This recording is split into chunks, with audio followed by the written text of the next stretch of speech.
Bonjour mon frère, ma soeur, j'espère que vous allez bien. Ici votre frère l'Afro-Canadien. On va continuer dans notre thématique du divorce parce que, comme vous le savez, j'ai par la grâce de Dieu dédié le mois d'octobre au mois de divorce afin qu'on comprenne un peu qu'est-ce qui se passe chez l'homme et chez la femme, que ce soit au Canada ou aux États-Unis de façon générale en fait. Et je parle de ça pour qu'on puisse comprendre des fois les raisons des différentes personnes, que ce soit les hommes ou que ce soit les femmes, afin qu'on puisse trouver un juste milieu et amoindrir, court-circuiter le divorce dans plusieurs familles. Parce que je tiens à vous dire, quand il y a un divorce, Dieu perd parce que quand il unit l'homme et la femme, c'est pour une mission sur cette terre. L'homme et la femme perdent aussi parce qu'ils sortent de là blessés. Et des fois, c'est difficile émotionnellement de se reconstruire. Et le troisième point, c'est la famille éloignée, la famille de la femme, de l'homme, et toutes ces choses-là, il y a de la difficulté. Quatrième point, si je peux aussi le dire, je vais dire le brisement en matière de société. La société aussi perd du fait que si un couple, ok, est séparé, ça va créer des déséquilibres émotionnels et ça fait en sorte que l'homme ou la femme n'est pas très efficace dans sa façon de travailler. Et le dernier point, et le point aussi le plus important, ce sont les enfants. Donc, quand on parle du divorce, c'est très important. Et moi, j'amène ça sous l'angle social, socio-spirituel. Moi, c'est comme ça que moi, je vois les choses socio-spirituelles. Parce que, comme vous le savez, moi, je suis un chrétien et j'aborde des fois des aspects tant sur les faits de société, mais aussi sur l'aspect spirituel, en fait. Bon, pour toutes les personnes qui m'écoutent pour la première fois et que vous voulez en savoir plus sur comment ça se passe ici au Canada, comment on fonctionne, nous, on organise des rencontres virtuelles qu'on fait 2 fois par mois, ok? Et si toi, tu es au Canada, parce que c'est exclusivement pour les gens qui sont au Canada, si tu es au Canada et que tu veux parler avec toute la communauté afro-caribéenne, ben, tu es le bienvenu. Tu t'enregistres simplement sur le lien sur YouTube qui est en bas, sur Facebook qui est en haut, ou si tu m'écoutes sur TikTok ou sur Instagram, écris-moi en aparté. Écris-moi en aparté. Ça veut dire inbox, ok? Voilà. Si tu m'écoutes sur YouTube ou sur Facebook, s'il te plaît, il y a un lien dédié pour rencontre virtuelle. Quand vous voyez la description de la vidéo, enregistrez-vous là-bas, ne m'écrivez pas en commentaire. Parce que quand vous m'écrivez en commentaire, je n'ai pas le temps de répondre. Mais par contre, quand vous écrivez dans ces liens qui sont spécifiés, c'est plus facile pour moi de vous écrire en fait. Ok? Voilà. Donc, comme je le disais aujourd'hui, comme vous avez vu le titre de la vidéo, comprendre le divorce. Ça, on va parler aujourd'hui. Cette semaine est dédiée aux hommes. Ok? Ce qui pousse les hommes à divorcer. Ça, moi, je dédie cette semaine pour les hommes. Particulièrement en Amérique du Nord. Moi, je prends Canada, États-Unis. Ce qui pousse les hommes noirs et blancs à se divorcer. Ça, c'est ça. Comprendre le divorce, ce qui pousse généralement les hommes noirs et blancs à divorcer. J'ai fait mes recherches. Je suis parti regarder dans plusieurs articles afin de vous sortir des points phares, ok? Pour qu'on puisse comprendre, ok? Et je vais parler des raisons de la communauté noire poussant les hommes noirs à divorcer en Amérique du Nord et les raisons de la communauté blanche poussant les blancs à divorcer, les hommes blancs à divorcer. Ce qui veut dire en d'autres termes que des fois, quand tu t'appropries la culture des autres sans comprendre leur réalité, tu vas commencer à voir que ton foyer est dysfonctionnel, pas parce que, je vais dire, vous avez un problème en tant que tel, mais c'est parce que tu t'appropries mal la perception de la famille des autres. Tu vas envoyer un afro-caribéen qui arrive ici, là, il va commencer à faire comme les blancs, manger comme les blancs. Non, non, ça ce n'est plus ici une question d'intégration. Ici, c'est en train de copier bêtement comment les autres vivent. L'intégration n'enlève pas en toi tes cultures. Non. Tu peux t'intégrer sur la façon dont on fait, mais tu gardes ta culture, ta façon d'être, ce qui fait de toi qui tu es. Mais beaucoup disent qu'ils s'intègrent au Canada en copiant mal comment on vit ici au Canada en fait. Bref, on ferme la parenthèse. Quand je regardais les points, je me suis dit, je vais souligner certains points que je trouve importants parce qu'il y en avait plusieurs. On va commencer. Je vais prendre un point de la communauté noire, un point de la communauté blanche en matière de divorce pour que vous puissiez comprendre et qu'on puisse à la fin prier afin que les divorces ne se passent pas. Parce que moi, je suis convaincu que le Seigneur est puissant. Dans la mesure où quand il a uni deux êtres, hommes et femmes, il ne peut pas, rien ne peut séparer ce que Dieu a uni. Et moi, je ne veux pas que tu divorces. J'en parle parce que j'insiste sur le fait que je ne souhaite pas que tu divorces. D'où le fait qu'on va parler de ça. Afin qu'on se comprenne dans le foyer. Afin qu'on comprenne comment l'homme fonctionne. Afin qu'on comprenne comment la femme fonctionne. Et ça apporte une forme d'équilibre parce qu'on comprend comment les gens fonctionnent en fait. Le premier point dans la communauté noire poussant les gens à divorcer en Amérique du Nord, c'est le conflit économique et la disparité éducative. Qu'est-ce qu'il veut dire par là, conflit économique et la disparité éducative? Les différences de revenus et de niveau d'éducation peuvent générer des tensions dans les relations. Dans de nombreux foyers noirs, les femmes tendent à être mieux éduquées et gagnent plus que leur partenaire masculin. On s'arrête d'abord là. Vous allez vous rendre compte que peut-être que genre en Afrique ou dans les Caraïbes, c'était généralement l'homme qui gagnait plus que la femme.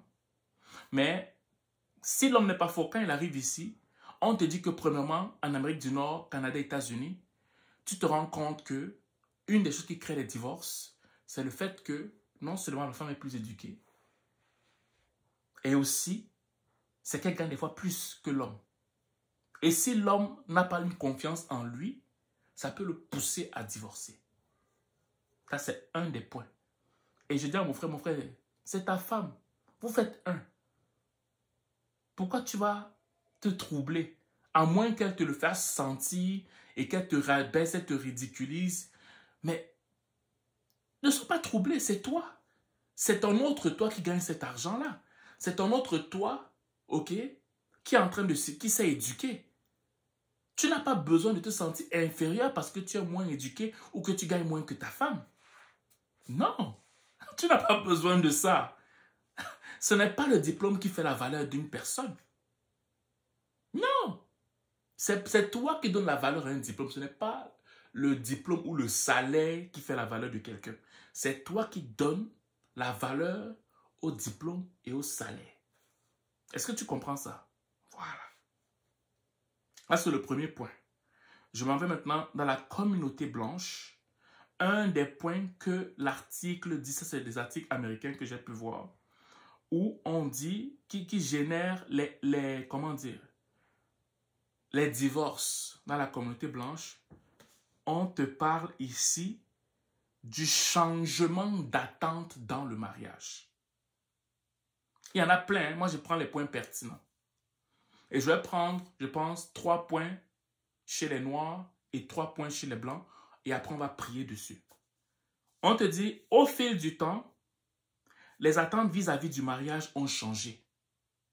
Notamment avec une plus grande autonomie financière des femmes. Cela a réduit la tolérance face aux problèmes conjugaux qui, dans le passé, auraient pu être supportés depuis longtemps. Et l'article, c'est Psychology Today qui le dit. OK?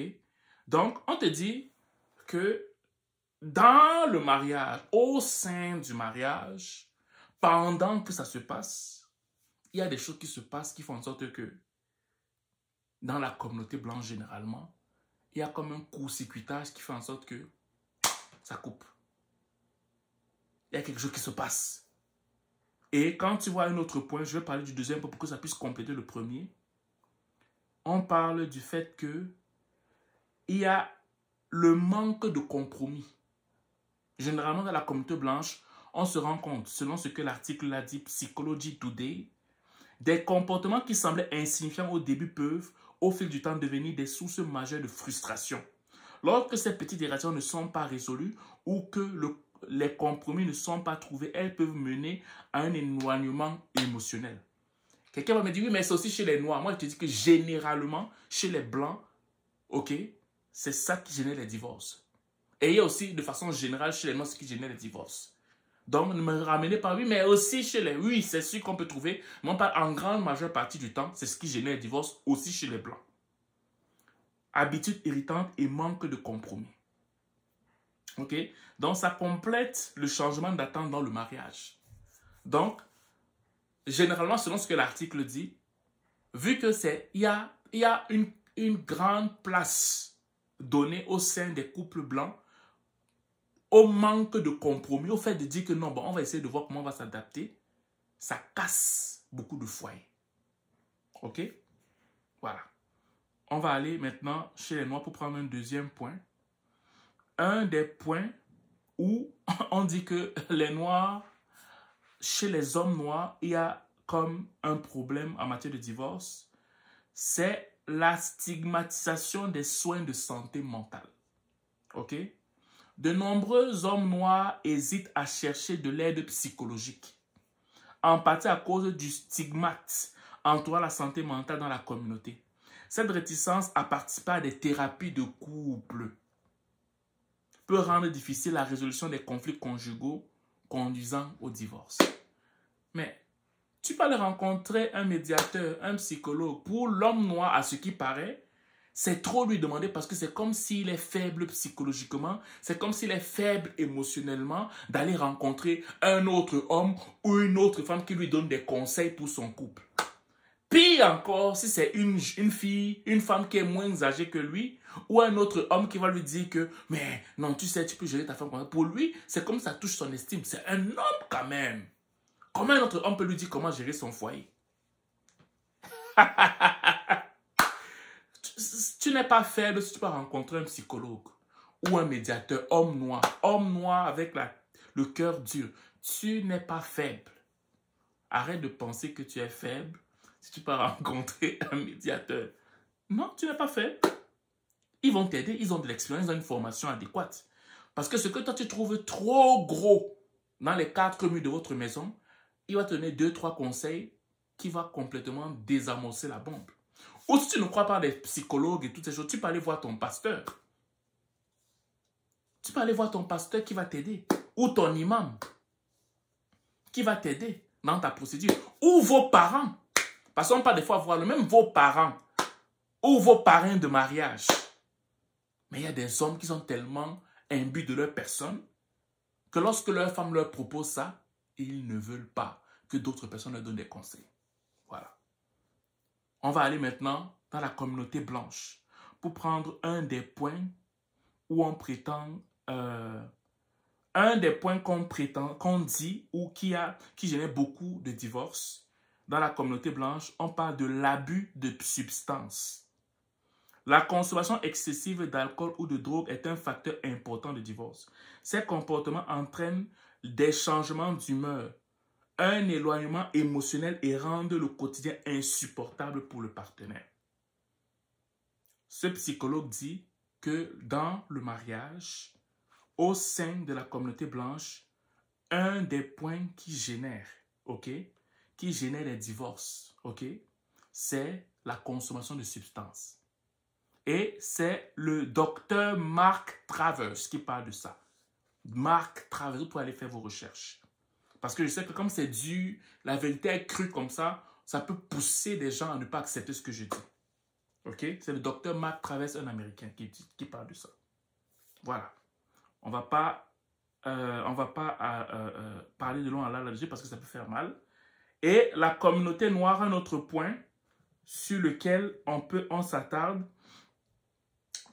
c'est le conflit économique. Non, on a déjà parlé du conflit économique. L'influence de la communauté et de la famille. On dit dans la culture afro-américaine, les relations sont souvent influencées par la communauté élargie, notamment la famille et les institutions religieuses. Les interférences extérieures telles que les conseils de membres de la famille ou d'un pasteur peuvent compliquer des décisions personnelles liées au mariage et contribuer à l'instabilité. Donc, ce n'est même pas les problèmes en tant que tel, ce n'est pas les conseils en tant que tels qui sont le problème. C'est les mauvais conseils. Ta mère va te dire quelque chose qui va aller à l'encontre de ce que vous avez décidé. Ton frère va te dire quelque chose qui va aller à l'encontre de ce que vous avez décidé. Ta soeur va te dire quelque chose qui va aller à l'encontre de ce que vous allez décider. Maintenant, vu que vous n'êtes pas unis, que vous ne entendez pas dans le foyer, et que vous aussi vous dites tous vos problèmes dehors, au sein de la communauté, maintenant c'est comme ça que le venin entre dans le couple. Pourquoi? Parce que ta meilleure amie t'a dit. Ton meilleur ami t'a dit. Ton père t'a dit. Ta mère t'a dit. Mais ta mère ne peut quand même pas mentir. Ok? Parce que ta mère t'aime plus que, je veux dire, plus que ta femme. Ok? Donc, je vais d'abord croire en ce que ma mère dit que ce que ma femme me dit. Et quand tu es dans le foyer, vu qu'on n'avait pas une base en matière, ok, je veux dire, de communication, parce que ça, c'est un des points aussi qu'on dit dans la communauté où il n'y a pas beaucoup de communication, ben, ça fait en sorte que, pap, à un moment donné, avec le temps, le divorce apparaît. Oui. Le divorce apparaît. Un autre point dans la communauté, là, je vais prendre la communauté noire et après, je finis, parce qu'il y en a plein. Après, je prends encore un autre point dans la communauté blanche. C'est le fait que l'influence, non, l'infidélité et la méfiance. Généralement, on a souvent tendance à dire que les hommes trompent beaucoup les femmes. Mais selon cet article, Essence, c'est Essence, l'article s'appelle Essence, on s'est rendu compte que une des raisons qui fait en sorte que, je vais dire, que les hommes divorcent beaucoup, ok, ben je veux dire, divorce, c'est qu'en fait, ils ont eu tellement de mauvaises expériences avec certaines femmes qui ont détruit leur estime personnelle, qui font en sorte que quand ils se marient, ils n'ont pas trop confiance aux femmes. Ça peut être que dans le passé, les femmes ont détruit leur estime personnelle avec l'argent, à cause de l'argent, on abus au niveau de l'argent, abus émotionnel, bref, des abus de la part de leur ex-partenaire qui font en sorte qu'il y a comme une forme de traumatisme pour faire confiance pleinement à la femme en fait. Ok? Voilà, ça c'est un des points que cet article met en avant. Et le dernier point, pour ne pas allonger trop la vidéo, du côté de la communauté blanche, que j'ai pu voir qui était important, c'était, qu'est-ce que je vais dire parmi les points que je vois? Humeur changeante et instabilité émotionnelle. Sans le pas dans la communauté blanche, humeur changeante et instabilité émotionnelle. Des sautes d'humeur fréquentes ou des troubles émotionnels non gérés peuvent mettre une grande pression sur le partenaire. Ce manque de stabilité rend difficile le maintien d'une relation saine, surtout si la communication se dégrade. Bon, je tiens encore à dire une chose parce que je vous connais. Vous allez commencer à me dire que oui, mais aussi chez les Noirs, il y a ça. Oui, mais aussi chez les Blancs, il y a... Non, ce n'est pas ça. Je parle de ces deux points pour que vous puissiez comprendre que certains points génèrent beaucoup plus de divorces par rapport, en fonction des communautés où on se trouve. Tu vas voir que chez les Blancs, comme j'ai cité, il y a beaucoup de points qui vont générer le divorce, qui ne généreraient peut-être pas le divorce chez les Noirs, même ça existe là-bas. Qu'il y a aussi des points chez les Noirs qui sont certes présents, mais qui sont certes présents chez les Blancs, mais qui ne vont pas autant générer le divorce chez les Blancs, en fait. Il faut que ce soit d'abord clair. Que ce soit clair pour que tu ne rejettes pas ce que je dis. Parce que beaucoup d'entre vous, afin de ne pas accepter la vérité qui sort, vous commencez à vous inventer des prétextes. Voilà. Donc, ça, c'était quelques points que j'ai cités qui te montrent qu'est-ce qui pousse souvent les hommes, ok, que ce soit noir ou blanc, à divorcer. À divorcer. Ça fait en sorte que toi, madame, qui m'écoute, tu sais déjà ce qui peut pousser ton conjoint à divorcer. Prépare-toi en conséquence. Et maintenant, on va prier. On va prier pour qu'il n'y ait pas de divorce. Toi qui m'écoutes, si tu es en phase de divorce, je prie dans le nom de Jésus, peu importe tes origines, peu importe d'où tu viens, que vous puissiez retrouver l'amour. L'amour puissant de Jésus vienne dans votre relation. Que le vin nouveau puisse restaurer votre mariage, votre amour. Que l'amour qui a été détruits par des blessures, par des comportements, puissent être complètement restaurés par l'amour de Jésus dans votre mariage. La Bible dit dans Matthieu 19, verset 6, « Ne séparez pas ce que Dieu a uni. » Donc que les problèmes que vous avez ne vous séparent pas. Que les problèmes que vous avez ne vous séparent pas. Dans le puissant nom de Jésus. Que les problèmes que vous avez ne vous séparent pas. Allez au-delà des problèmes. Cherchez de l'aide. Parce que si des fois, si vous allez divorcer, c'est parce qu'en fait, vous êtes tellement orgueilleux de part et d'autre et personne ne veut faire le premier pas. Je prie dans le nom de Jésus que le Seigneur incite que le Seigneur incite l'un d'entre vous à faire le premier pas. Parce que vous êtes tellement orgueilleux des fois que non, c'est moi qui ai raison. Ici, ce n'est pas une question de qui a raison, qui a tort. Ici, c'est le fait de sauver un couple qui est bénéfique pour une société, pour une famille, pour Dieu. Parce que les couples détruits apportent une société instable. Les couples détruits avortent le plan de Dieu dans le pays dans lequel tu te trouves. Les couples détruits détruisent les familles et les enfants. Donc c'est tellement grave.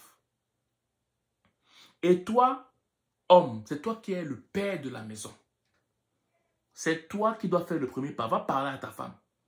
Si tu es fâché, va parler à ta femme. Parle à ta femme. C'est toi qui es le père. Va parler à ta femme. Même si elle t'a fait mal, même si elle t'a fait quoi, que le Seigneur te donne la force de passer outre et de mettre ce qui est prioritaire en avant. Et que tes blessures soient pansées dans le nom de Jésus. Merci Seigneur parce que tu agis, parce que tu restaures les cœurs, parce que les foyers sont complètement restaurés dans le nom de Jésus. Si tu veux discuter avec moi, si tu veux me parler, ok? Ou bien si tu veux discuter d'un sujet qui te touche, ou bien rendre grâce à Dieu ou un témoignage, quoi que ce soit, tu peux me texter. Je te dis me texter, pas m'appeler, parce que si tu m'appelles, je ne vais pas te décrocher.